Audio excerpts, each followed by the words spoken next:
Well, welcome back, and we are going to look at social media now, and specifically we're going to look at using social media effectively. Social media can suck so much time out of a business. It's incredible. We probably just, you know exactly what I'm talking about. You're sitting probably in this lesson and pop up next to you on your phone or something, sent you something on Instagram or Facebook, and next thing you know you're on that, and social media sucks time. So let's talk about using social media effectively, first of all. Right? What social media platforms should we be on? Well, I know everybody will tell you a certain platform is where to be. They'll say, oh, Instagram's the new one to be on, or TikTok's where you should be. You really need to back up your decisions with data, right? Not just what people tell you. You've got to back up with actual real data. So we're going to give you some real data today. You've got to think about who is your client, right? Generation Z, the marketers basically categorise demographics into certain age groups. Generation Z was typically ages 18 to 24. Millennials, 25 to 40. Generation X was ages 41 to 56. And baby boomers are currently 57 to 74. You've probably heard of these terms, particularly baby boomers was quite a well-known term for a while, Generation X and Z, etc., millennials. But these are actual demographics that marketing research companies break people up into to monitor their behaviour. And all these groups behave slightly differently, particularly on social media. So what's the average age to get married at? Well, in the UK, for a man it's 38, for a woman it's 36, right? So where do they fit in that bracket? Well, they fit in the millennials, okay? So that's the average age, remember, right? Averages, you get a range, you get a low and you get a high. So for higher end weddings, however, think higher income, right? So they typically are at either the higher end of the millennial scale or the lower end of Generation X. That's where higher end wedding couples typically are. Late 30s, early 40s, right? That's when they get married typically, the higher end weddings. Not, okay, you'll give me examples that is different for that, but that's generally what you'll see. Right? Higher end weddings, late 30s, early 40s. So they're between Generation X, between millennials and Generation X. So what social media are our clients typically on? Well, millennials, according to Sprout Social, who are a research company on social media, 72% of millennials claim it's an essential part of their lives. They're juggling time with work milestones, parenting, elderly care, etc. They have high customer service expectations. 42% of millennials who reach out on social media do so to express love for a product or a service, and they're the most giving of any particular age group.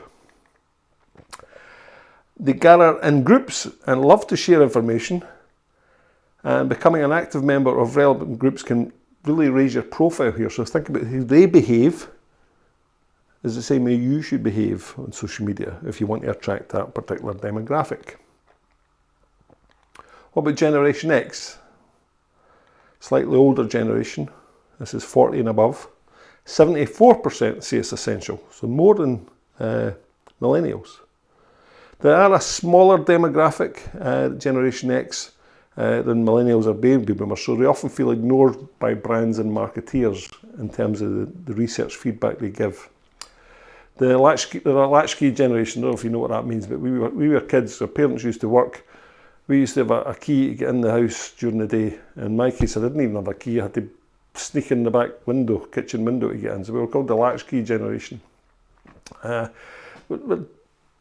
regarded as self-starters, and we prefer to make our own assessments of a product. So we're willing to investigate it more. And this is where social media video marketing works best for this particular generation. So if this is where the higher end weddings are, video marketing works great. Let's look at social media usage by age. Again, this is by the Pew Research Centre. Looks at all the social media platforms And we're going to look at two generations here, the kind of age range between 18 to 29. They've not split it by the exact demographic groups as normal, but at least you see where people are, where they sit. So this is the under 30-year-olds first. Now everybody tells me, oh, you've got to be on the gram. Everybody's on Instagram. All the youngsters are on Instagram. They're all on TikTok. Well, according to this, they're all on YouTube. Right? They're all on YouTube. Facebook is starting to lag behind Instagram, and obviously TikTok's new. It's coming up there. Snapchat is particularly high in that generation. What about the 30 to 50-year-olds? You see, Facebook is still number one for them. So that's bang in the demographic for higher end weddings, I would say. So I want to do my advertising on Facebook, but the other place I want to be is YouTube. Look at how many of them are using YouTube. So based on those demographics and usage, Facebook is still the leading platform. It's not the gram as people say it. It's certainly more popular among millennials and a female audience particularly, but Facebook is still where we need to be. And whatever you do, do not ignore YouTube. It is so important. And of course the rising stars are TikTok and Snapchat. So think about where you need to be, how effective your social media is and where you want to use it. Video has by far the highest level of engagement on these social media platforms. And of course, video can be used everywhere nowadays. You can squeeze a lot more into video than you can an image or a text post. Right? That's a good thing about video. It does take a little bit to get video done, depending on what you're going to do. But it's got an extremely high return on investment. And if you can combine those videos with text that prompts your user to do things like share, like, comment, ask questions, it can be really, really effective at getting engagement. When's the best time to post social media? Again, based on market research, this isn't just my guidance, this is backed up by real data.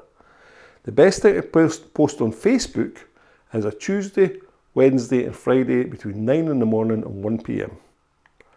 The worst day is a Saturday. Right? People tend to be doing other things. And it's interesting that Facebook's used in the morning. People are using Facebook at work, obviously. Instagram, similar situation. Instagram, best time to post is between Tuesday between 11 and 2, or Monday through Friday at 11 a.m. Don't know why it's important at 11 a.m. Maybe that's the first break when people have a little break at work and stuff like that. The worst day on Instagram is Sunday. Maybe everybody on Instagram is religious, who knows. So, social media tools. Video is time consuming. If you don't already include it in your workflow, how are you going to get videos? Well, you can use your images as videos. We're photographers, we've got a bank of images, and every wedding we do, we come a bank of another 300 images we can use. So you can create little slideshows, and Animoto is an amazing tool for this, and if you combine your photographs with words, you can actually create quite a compelling little slideshow. Photomagico is another one. I've used that. I typically use Photomagico for longer slideshows. Animoto is great for just knocking out quick things. You could even ask your videographer at the next wedding you do if he wouldn't mind just giving you a wee bit of footage for behind the scenes as you're shooting. Just 30 seconds worth. It's just enough to get a little behind the scenes clip of your video. And if you can create relationships with videographers, get on well with them. So many photographers, they have this bee in their bonnet about videographers, and I'm sure the same goes the other way. Don't just get on well with your videographer. You've got to work together in the day. It'll work, pay dividends if you get on well with a good videographer.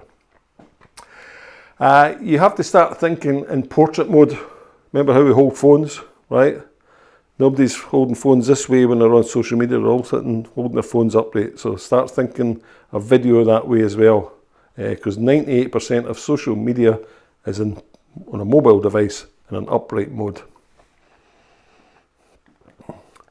Ask questions of your audience when you're on social media. Always ask questions. You want to engage. You want them to answer you. You want them to comment on your stuff. Ask questions. Use competitions. Your competitions can actually go viral. Every year we used to do a Bride of the Year competition. Now this wasn't to market our weddings. It was actually to market our portrait photography, believe it or not. What we did was we had a Bride of the Year competition, and we got people to vote on it. And if they voted, they got a free entry for a family portrait shoot. So we were doing cross-marketing between our weddings and our portraits. So we got a free entry for a family portrait shoot. We gave away, we would say at the time, we said, I think the competition would say we'd give 10 runners-up prizes of a free photo shoot, and the star prize would be a photo shoot and a 30 by 20 frame worth, £800 or something. And what we actually ended up doing was everybody voted. We also asked them if they'd had a photo shoot before and what their postcodes were, and we filtered the list, and we matched it with our target demographic, and we gave away 30 or 40 free photo shoots.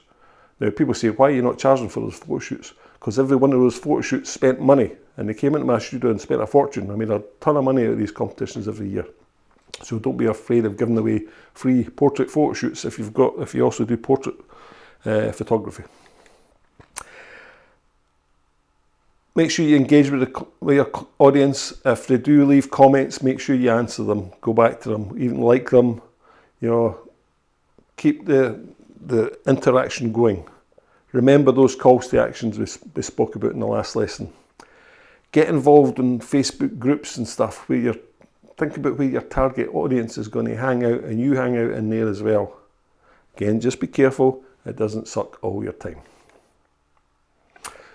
Right, so that's using social media effectively. In the next lesson, we're going to talk about how we use social media efficiently. I'll see you there. Thank you.